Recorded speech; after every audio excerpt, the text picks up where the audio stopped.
இப்போ நீங்க வந்து ஒரு அரசியல்வாதி. ஆமா.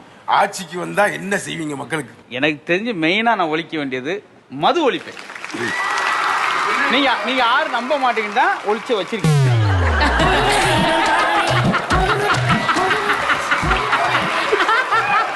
சோசியர் சொன்னாரு எங்க வீட்டுக்காருக்கு பேரை மாத்தினா எங்கேயோ போயிடுவாரு அப்படின்னு சொன்னாங்க. அப்புறம் என்ன செஞ்சீங்க? உடனே பேரை மாத்தணும்ல. இப்ப எங்க இருக்காரு? அதே எங்க போனான்றது இல்லை, எங்கேயோ போயிட்டாரு. தொப்பை யாருக்கு விழுதா? ஆண்களுக்கு விழுதா பெண்களுக்கு விழுதா? தொப்பை விழுந்ததுக்காக நாங்க வருத்தப்படல. ஏன் தெரியுமா? தொப்பை விழுந்துச்சுன்னா நம்ம குப்பரக்க விழும்போது மூக்கில் இடிக்காது. என்ன எழுதிருக்காரு? பொண்டாட்டிக்கும் செல்போனுக்கு என்ன வித்தியாசம்? நல்ல கேள்வி. பொண்டாட்டிக்கும் செல்போனுக்கு என்ன வித்தியாசம்? ரெண்டுமே வந்த பின்னாடி தான் நம்மளுக்கு ஒரு தோணும், சார் கொஞ்சம் வெயிட் பண்ணி தான் நல்ல மாடலா கிடைச்சிருக்குமே அப்படின்னு சொல்லி. இதுக்கு முன்னாடி வந்து நாய் உன்னை கடிச்சிருக்கா அப்படின்னு. ஆமா, எங்க கடிச்சிருக்கு?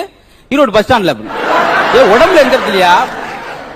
நீ முதல்ல என்ன செய்யற? நாய் கடிச்ச எடுத்த டெட்டால் போட்டு கழுவு. ரொம்ப செலவாகுமே ஈரோடு பஸ் ஸ்டாண்ட் கழுவணும்னா.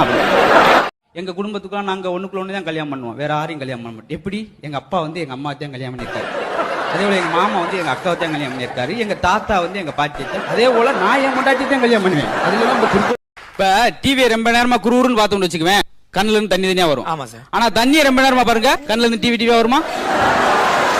காதல்ன்றது சுருக்கமா சொன்னா சாணியை மிதிக்கிற மாதிரி. சரி, தேவைன்னா கழுவிக்கலாம். கல்யாணம்ன்றது ஆணியை மிதிக்கிற மாதிரி.